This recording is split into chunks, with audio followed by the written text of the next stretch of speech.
अभी तो मानसून ने ठीक दस्तक भी नहीं दी है, अभी तो बदला जमकर बरसे भी नहीं है, लेकिन बिहार में अभी से पुल गिरना शुरू हो गए हैं।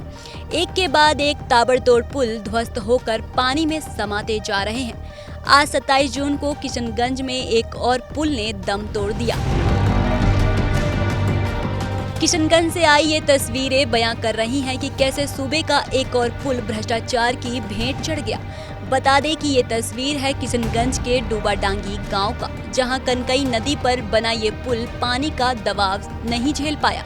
नदी में पानी बढ़ जाने से इस पुल का पिलर धंस गया और बीच से ही टूट गया। बता दें कि 6 साल पहले ही इस पुल का निर्माण हुआ था और 6 साल में इसका क्या हाल हो गया है, ये तस्वीरें बयां कर रही हैं। हालांकि बिहार में भ्रष्टाचार की भेंट चढ़ा ये पहला पुल नहीं है।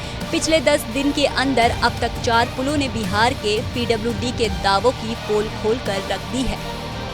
बहादुरगंज के बांसवाड़ा में वहाँ पर कल हमारे सीओ, एसएचओ और बीडीओ इन्होंने फील्ड विजिट किया था। उसको लेकर के हमने इनको हिदायत भी दी है कि उस पर जो उसका काम है, उसका जो रास्ते का अप्रोच रोड का, उसको करवाया जाए। अभी कुछ दिन से बारिश भी कम हुई है, हमारा कल या परसों थोड़ा ज़्यादा बारिश हुआ था। जैसे ही पानी का स्तर कम होता है उसको सुधार कर दिया जाए। पुल पहले डैमेज हुआ था सर, अभी तो जैसे खबर आ रहा है पुल उसको हमने दिखवाया है, उसमें जो भी उसका रिस्टोरेशन का काम है उसको इमीडिएटली हम लोग करवा देंगे। किशनगंज वाले हादसे से 4 दिन पहले यानी 23 जून को मोतिहारी में भी करीब 1.5 करोड़ की लागत से बन रहा एक पुल ध्वस्त हो गया।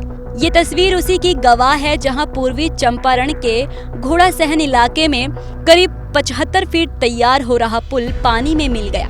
बता दें कि ये पुल अम्बा से चैनपुर स्टेशन जाने वाले रास्ते के लिए तैयार किया जा रहा था।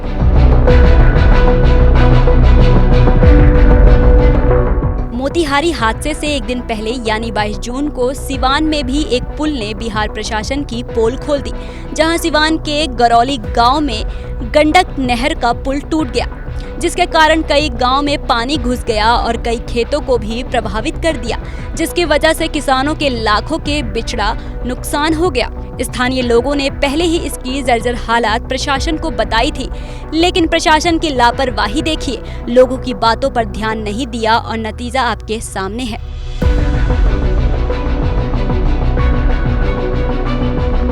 बिहार में भ्रष्टाचार के खुलासे करती इन तस्वीरों में अररिया की भी एक तस्वीर शामिल है, जहां 19 जून को अररिया के सिकटी प्रखंड में बकरा नदी पर बना पड़रिया ब्रिज धराशायी हो गया।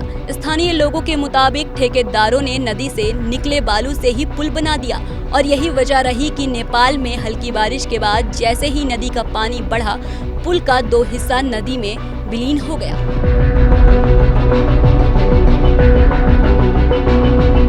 यानी बीते 10 दिनों में देखे तो बिहार के अलग अलग जिलों में 4 पुल धराशायी हो गए हैं, जिसे लेकर सियासत भी शुरू हो गई है। आरजेडी नीतीश सरकार में भ्रष्टाचार के आरोप लगा रही है, तो कुछ नेता तेजस्वी को भी घेर रहे हैं कि पुलों का निर्माण तो तब भी था जब तेजस्वी यादव सरकार में थे। आपको क्या लगता है, बिहार में धड़ाधड़ गिर रहे पुलों के लिए आखिर असली दोषी कौन है? ठेकेदार, इंजीनियर, प्रशासन या सरकार, या ये सभी एक साथ जिम्मेदार हैं, जिसके भ्रष्टाचार से लोग तो त्रस्त हैं ही, साथ ही बिहार की भी जगहसाई हो रही है।